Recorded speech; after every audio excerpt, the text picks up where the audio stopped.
प्रकृति यानी संसार के अंश से बने हैं। जब हमारे जीवन में प्रकृति के अंश की प्रधानता होती है तो हमारा मन संसार की तरफ उन्मुख हो जाता है। जब ईश्वर के अंश की प्रधानता होती है तो हम धर्मार्थ परमार्थ के कार्यों में लग जाते हैं, ईश्वर की तरफ उन्मुख हो जाते हैं। तो ये दोनों के अंश से हम सब लोगों का ये जीवन बना है। परमात्मा जो है वो चेतन है, प्रकृति जो है ये जड़ है। हमारे जीवन के दो विभाग हैं, एक असली विभाग है, एक नकली विभाग है। ये जो बाहर देखने में जो चीज आ रहा है ना, ये वजूद, ये नकली विभाग है। शरीर नकली विभाग है और शरीर के अंदर जो रहने वाली चेतन जीवात्मा है उसका विभाग असली।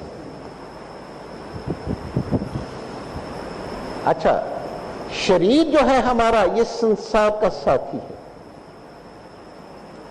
जो ये आत्मा जो है हमारी ये परमात्मा की साथी है। हम जड़ शरीर नहीं हैं, हम चेतन जीवात्मा हैं। हम परमात्मा की जाति के हैं, परमात्मा के साथी हैं। देखो ये संसार, सारा संसार जो है ये माया का है। माया का क्या मतलब? मायका है। माया का क्या मतलब? मायका। अब लड़की अपने पिता के घर मायके में भले आए जाए, लेकिन उसका असली घर कौन होता है ये बताओ? वो भाई बताओ।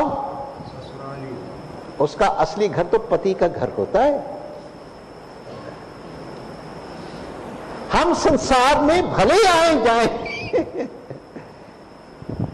लेकिन हमारा असली घर जो है वो परमात्मा का घर है। हम ईश्वर की जाति के हैं, ईश्वर के साथी के हैं, ईश्वर के साथी हैं, ईश्वर की जाति के हैं और ईश्वर के धाम से इस संसार में दूसरों को सुख आराम पहुंचाने के लिए शरीर धारण करके आए हैं। हम शरीर नहीं हैं, हम शरीर को धारण करने वाले हैं। हम जड़ शरीर नहीं हैं, हम चेतन जीवात्मा हैं। लेकिन जब हम शरीर को अपना मान लेते हैं, देखो जब शरीर को अपना मान लेते हैं तो वो मैंपना पैदा हो जाता है। उस मैंपने को कहते हैं अहमता।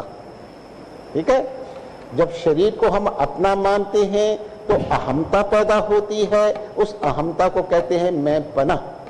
और जब शरीर से संबंध रखने वाली वस्तुओं, व्यक्तियों, संबंधों को अपना मानते हैं तो पैदा होती है ममता।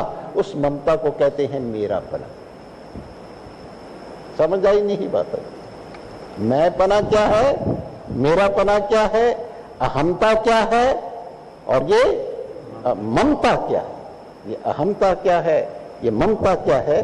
तो यही है, जब शरीर को हम अपना मानते हैं तो वो अहमता पैदा करती है। और जब शरीर से संबंध रखने वाली वस्तुओं को हम अपना मानते हैं तो वो ममता पैदा करती है। उस अहमता को कहते हैं मैंपना और ममता को कहते हैं मेरापना।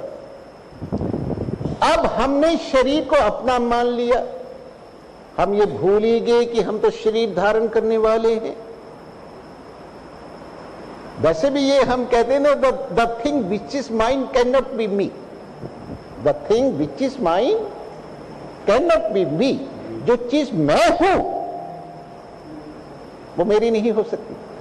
हम ये कहते ना कि देखो आज मेरा शरीर अस्वस्थ है, आज मेरा शरीर अस्वस्थ है। इसका क्या मतलब? मैं अलग हूं और मेरा शरीर अलग है। नहीं पता लगा? आज इस काम में मेरा मन नहीं लग रहा। किसका मन नहीं लग रहा है? मेरा मन नहीं लग रहा है। तो इसका क्या मतलब? मैं अलग हूं, मन अलग है। फिर हम कहते हैं पता नहीं आज मेरी खोपड़ी को क्या हो गया, पता नहीं बुद्धि को क्या हो रहा है, ये बुद्धि इस काम में मेरे लगी नहीं रही है। तो इसका क्या मतलब?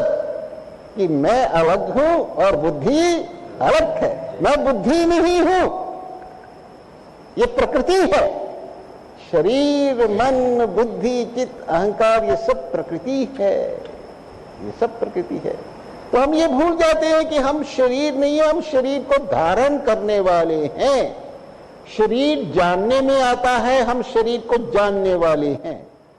बहरूपिया देखा है आपने? हम पता नहीं कहां से अब आ रहे थे, इधर पालमपुर की तरफ से, तो जब हम पता नहीं कहां पहुंचे, देखा भाई वो एक शंकर जी बन करके जा रहे थे रास्ते में।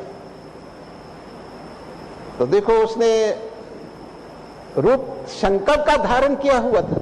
अब जिसने शंकर का रूप धारण किया हुआ था वो उस रूप को नकली मान रहा था, लेकिन जो उसके भीतर का मैनपना था, अपनापना था, वो उसको असली मान रहा था, क्योंकि वो रूप उसने धारण किया हुआ था, वो उसका रूप नहीं था। लेकिन उस रूप के पीछे जो उसका आत्मा का अपनापन है, वो उसका असली स्वरूप था। तो हम शरीर धारण करने वाले हैं, हम शरीर नहीं हैं। शरीर जो है ये परिवर्तनशील है, हम परिवर्तनशील नहीं हैं। शरीर जो है ये जड़ है, लेकिन हम जो है ये है चेतन। लेकिन अज्ञानवश जब शरीर में हमारा अहम भाव मुख्य हो जाता है, तो हम शरीर को अपने से बड़ा मान लेते हैं और खुद हो जाते हैं शरीर के अधीन।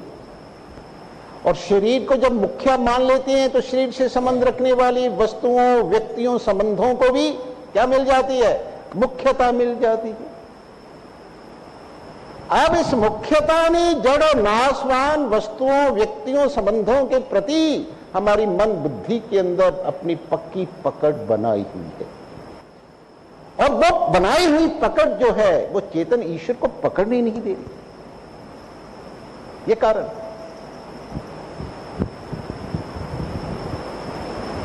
वो मन में नहीं बनाई है, वो भीतर से हमारा राग है उन वस्तुओं के प्रति, तो वो पकड़ पक्की बनी हुई है। तो जड़ और नाशवान वस्तुओं, संबंधों, व्यक्तियों के प्रति जो पकड़ है वो चेतन परमात्मा को पकड़ने नहीं दे रही है। और इसी दंभ के कारण हमें ठाकर जी की कृपा प्राप्त नहीं हो रही। ये कारण है। तो जड़ता में जाने से, देखो जड़ता में जाने से अहमता पैदा होती है, जड़ता को अपने भीतर लाने से ममता पैदा होती है। ये अहमता और ममता हमें दोनों तरफ से मार रही है, क्योंकि अहमता का भी संबंध जड़ता से है, ममता का भी संबंध जड़ता से। तो ये आपको 3 साधन हमने बतलाए थे, कर्म योग, ज्ञान योग, ध्यान योग।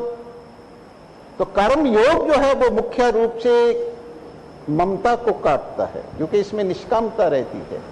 ज्ञान योग जो है ये मुख्य रूप से अहमता को काटता है, क्योंकि इसमें विरक्ति की भावना रहती है और भगत का अपना कुछ होता ही नहीं, इसलिए उसकी अहमता ममता जो है वो संसार से हट करके भगवान में जाकर के स्थापित हो जाती है। ये अहमता ममता दोनों संगर्भा प्रवृत्तियां हैं, ये एक दूसरे के ऊपर आश्रित रहती हैं। अहमता को मिटा दोगे तो ममता भी मिट जाएगी, और ममता को मिटा दो तो अहमता भी मिट जाएगी।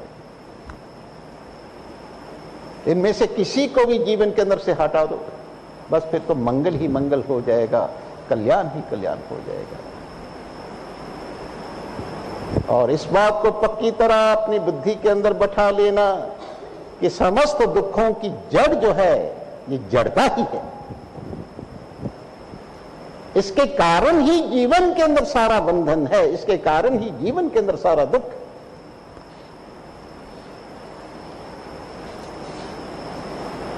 अब इस अहमता ममता को मिटाने के लिए देखो तुम्हें एक बड़ी सरल युक्ति बतलाते हैं, हम बड़ी सुगम युक्ति बनाते हैं। वो युक्ति अगर बुद्धि के अंदर बैठ जाएगी और उसको व्यवहार में ढाल लोगे तो चुटकी बजाने में देरी है, लेकिन तुम्हें मुक्त होने में देरी नहीं लगी। देखो तो लोग तो कहते इतनी साधना करो तो मुक्त हो जाओगे, ये करो वो करो, हम कहते चुटकी बजाते ही मुक्त हो जाओगे। वो युक्ति ये है, अगर कर सके तो करो भाई, बड़ी गजब की दवाई है और हमारी अजमाई हुई है, तुम भी अजमा के देख लेना। वो युक्ति ये है कि संसार में जो प्राप्त है उसकी ममता मत करो। जो प्राप्त नहीं है उसकी कामना मत करो, अपने व्यवहार का ठीक ठीक पालन करते जाओ। व्यवहार का ठीक ठीक पालन करना है, संसार व्यवहार के लिए है, उत्तम से उत्तम रीति से व्यवहार करना है, दूसरों के हित लाभ कल्याण का पूरा ध्यान रखते हुए ठाकुर जी ने कहा है चरती निष्प्रिया निष्प्रिया निष्काम हो करके जगत का व्यवहार को करते जाओ। और उस व्यवहार को करते करते जो कुछ भी प्राप्त हुआ है तुम्हें वो प्रकृति से मिला है, ज्यादा दिन तक टिकने वाला नहीं है। प्रकृति से मिली हुई चीजें वियोगग्रस्त होती हैं, वो एक सीमा के लिए मिली है। तो मिलने वाली चीजों से ममता नहीं करनी है, अपने व्यवहार को ठीक ठीक लगाओ, जो मिला है उससे ममता नहीं करनी, कर्तव्य का ठीक पालन करो, और जो प्राप्त नहीं है उसकी कामना नहीं करनी है। मिली वस्तुओं की होती है ममता, अप्राप्त की होती है कामना। ये दोनों आश्रय प्रवृत्तियां हैं, ये दोनों प्रवृत्तियां, इनका नाम है अस्थि प्राप्ति। अस्थि प्राप्ति ये है। और अस्थि और प्राप्ति जो है ये जरासंध की पुत्रियां हैं। तुमने भागवत में सुना होगा, पढ़ लेना, ये जरासंध की पुत्रियां हैं और कंस की पत्नियां हैं ये दोनों। अस्थि का मतलब कि ये मिल जाए वो मिल जाए, प्राप्ति उसको प्राप्त कर लूं, ये कर लूं वो कर लूं, तो ये अस्थि प्राप्ति। इन दोनों के कुल जो है आश्री हैं। पिता का कुल जरासंध असुरी संपदा वाला है, पति का कुल कंस असुरी संपदा वाला है। अगर इन आश्री प्रवृत्तियों को जीवन के अंदर आश्रय देते रहोगे कभी सुख चैन से नहीं बैठ पाओगे, हलचल मचाती रहेंगी।